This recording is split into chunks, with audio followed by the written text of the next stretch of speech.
60 ವರ್ಷಗಳ ಹಿಂದಿನ ಮನೆ. ಇಂತಹ ಒಂದು ಮುರುಕಲು ಗುಡಿಸಲಿನಲ್ಲಿ ಅನಾಥ ವೃದ್ಧೆಯ ವಾಸ. ಈಕೆಯ ಪಾಲಿಗೆ ಯಾರೂ ಇಲ್ಲ.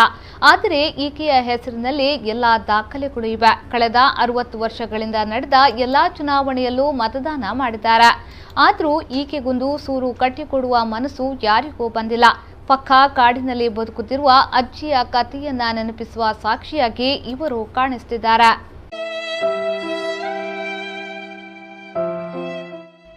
ಇದು ಯಾವುದೋ ದೇಶದ ಕಥೆಯಲ್ಲ. ರಾಜ್ಯದ ಮಾಜಿ ಮುಖ್ಯಮಂತ್ರಿಯವರ ಮನೆಯ ಸರಹದ್ದಿನಲ್ಲಿ ಅಸಹನೀಯ ರೀತಿಯಲ್ಲಿ ಬದುಕುತ್ತಿರುವ ಅಜ್ಜಿಯ ವ್ಯಥೆ. ಪುತ್ತೂರು ನಗರಸಭೆಯ ವ್ಯಾಪ್ತಿಯ ಹಾರಾಡಿ ಬಳಿಯಲ್ಲಿ ಹೀಗೊಂದು ಅನಾಥ ವೃದ್ಧೆ ಬದುಕು ಸಾಗಿಸುತ್ತಿದ್ದಾರೆ. ತಮಾಷೆಯಂದ್ರೆ ಈ ವಾರ್ಡ್ನಿಂದ ಹಲವಾರು ಬಾರಿ ಗೆದ್ದು ಪುರಸಭೆಯ ಸದಸ್ಯರಾಗಿ ಹಾಗೂ ಮೇಲ್ದರ್ಜೆಗೇರಿದ ನಗರಸಭೆಯ ಅಧ್ಯಕ್ಷರಾಗಿದ್ದವರ ವಾರ್ಡಿನ ಅಜ್ಜಿಗೊಂದು ಸೂರು ಕೊಡಲು ಸಾಧ್ಯವಾಗದ ಜನಪ್ರತಿನಿಧಿಗಳ ಬೇಜವಾಬ್ದಾರಿಗೆ ಇದೊಂದು ಪ್ರತ್ಯಕ್ಷ ಉದಾಹರಣೆಯಾಗಿದೆ.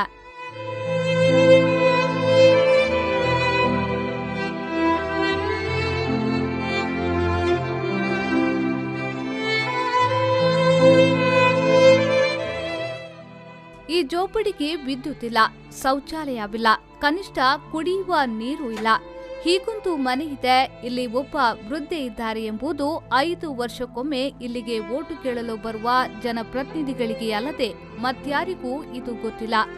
ಪುತ್ತೂರು ಪೇಟೆಯಿಂದ 2 ಕಿಲೋಮೀಟರ್ ದೂರದಲ್ಲಿರುವ ಪುತ್ತೂರು ಕಸಬಾ ವ್ಯಾಪ್ತಿಯಲ್ಲಿರುವ ಮನೆಯಲ್ಲಿ ಇವರ ವಾಸ. ಗಂಡನಿಂದ ದೂರವಾಗಿ ಇಲ್ಲಿಗೆ ಬಂದು ಪೈ ಕುಟುಂಬವೊಂದರ ಒಕ್ಕಲಾಗಿ ನೆಲೆ ನಿಂತ ಬಾಲಕ ನಾಯಕ ಎಂಬುವರ ಮನೆಯ ಸ್ಥಿತಿ ಇದಾಗಿದೆ. ಪ್ರಸ್ತುತ ಇವರಿಗೆ 92ರ ಹರೆಯ. ಈ ಇಳಿವಯಸ್ಸಿನಲ್ಲೂ ತನ್ನನ್ನು ತಾನೇ ಸಾಕಿಕೊಂಡು ಮುರುಕಲು ಮನೆಯಲ್ಲಿ ಜೀವನ ಸಾಗಿಸುತ್ತಿರುವ ವೃದ್ಧೆ ಬಾಲಕರಿಗೆ ದಣಿ ಕೇಶವ ಪೈ ನೀಡುವ 500 ರೂಪಾಯಿ, ಸರ್ಕಾರದಿಂದ ನೀಡುವ ವೃದ್ಧಾಪ್ಯ ವೇತನ 600 ರೂಪಾಯಿ, ಪಕ್ಕದ ಮನೆಯರು ಕೊಡುವ ತಂಗಳನ್ನ ಬದುಕುವಂತೆ ಮಾಡಿದೆ. ಮನೆ ನಂಬರ, ಪಡಿತರ ಚೀಟಿ, ಮತದಾನದ ಗುರುತು ಪತ್ರ, ಆಧಾರ್ ಕಾರ್ಡ್ ಹೀಗೆ ಪ್ರತಿಯೊಂದು ದಾಖಲೆಗಳು ಇವರಲ್ಲಿದೆ.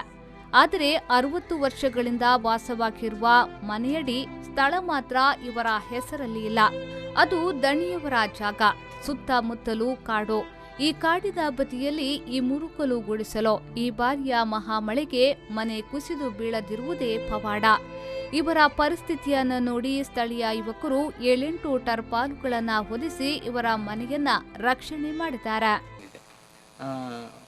ಮಾಜಿ ಮುಖ್ಯಮಂತ್ರಿಗಳು, ಕೇಂದ್ರದ ಸಚಿವರಾಗಿರುವಂಥ ಡಿ ವಿ ಸದಾನಂದಗೌಡರ ಒಂದು ಮನೆ ಕೂಡ ಈ ಒಂದು ವಾರ್ಡ್ನಲ್ಲೇ ಇದ್ದರೂ ಕೂಡ ಅವರ ಗಮನಕ್ಕೆ ಕೂಡ ಇದು ಬರಲಿಲ್ಲ. ಅದೇ ರೀತಿ ಯಾವುದೇ ರಾಜಕೀಯ ಪಕ್ಷದ ಕಾರ್ಯಕರ್ತರು ಈ ಒಂದು ವಾರ್ಡ್ನಲ್ಲಿ ವಿಧಾನಸಭೆ ಆಗಲಿ ಅಥವಾ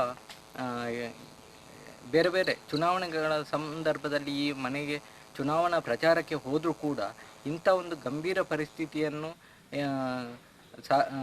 ಅವರು ತಮ್ಮ ಪಕ್ಷದ ನಾಯಕರಾಗಲಿ, ಜನಪ್ರತಿನಿಧಿಗಳಾಗಲಿ ಅಥವಾ ಅಧಿಕಾರಿಗಳಿಗಾಗಲಿ ಮನವರಿಕೆ ಮಾಡದೇ ಇರುವಂಥದ್ದು ಕೂಡ ಒಂದು ಬೇಸರದ ಸಂಗತಿ. ಯಾವುದೂ ಕೂಡ ಈ ಬಗ್ಗೆ ತಕ್ಷಣ ಅವರ ಒಂದು ಪರಿಸ್ಥಿತಿಗೆ ಸ್ಪಂದಿಸಿ ಅವರಿಗೆ ವಾಸಿಸುವುದಕ್ಕೆ ಮತ್ತು ನೀರಿನ ವ್ಯವಸ್ಥೆಯನ್ನು ಮಾಡಿಕೊಡಬೇಕಾಗಿದೆ. ಅದೇ ರೀತಿ ಅಧಿಕಾರಿಗಳು ಅಥವಾ ಸರ್ಕಾರ ಈ ಬಗ್ಗೆ ತಕ್ಷಣ ಸ್ಪಂದಿಸಬೇಕಂತ ನಾನು. ಎಸ್ಟಿ ಜನಾಂಗಕ್ಕೆ ಸೇರಿದ ಇವರ ಬದುಕಿನಲ್ಲಿ ಸೂರು ಕಟ್ಟಿಕೊಳ್ಳುವ ಮಹದಾಸೆ ಇದೆ. ದಣಿ ಕುಟುಂಬ ನಿಮಗೊಂದು ಮನೆ ಬೇರೆ ಜಾಗದಲ್ಲಿ ನಿರ್ಮಿಸಿಕೊಡುತ್ತೇವೆ ಎಂಬ ಭರವಸೆ ನೀಡಿದೆಯಂತೆ. ಆದರೆ ಇದುವರೆಗೂ ಮನೆ ಸಿಕ್ಕಿಲ್ಲ. ಈಗಲೂ ದಣಿ ಕುಟುಂಬದ ಭರವಸೆಯ ಮೇಲೆ ಇವರಿಗೆ ನಂಬಿಕೆ ಇದೆ.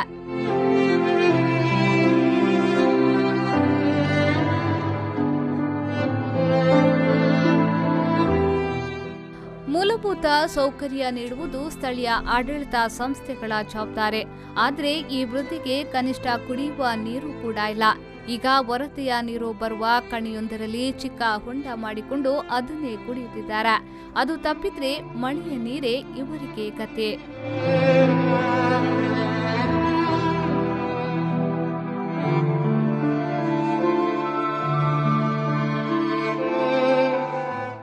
ಪ್ರಸ್ತುತ ಪ್ರಸ್ತುತ ಅಡವಿ ಬದುಕಲ್ಲಿ ಇರುವ ಈ ಅಜ್ಜಿ ಪಾಲಿಗೆ ಸೂರೊಂದೇ ಅಗತ್ಯ.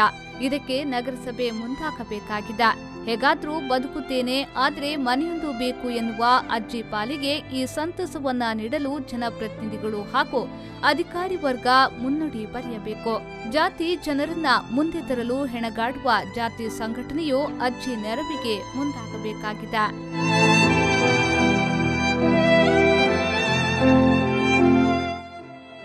ಅನಿಶ್ ಕುಮಾರ್, ವಿ4 ನ್ಯೂಸ್ 24/7 ಪುತ್ತೂರು.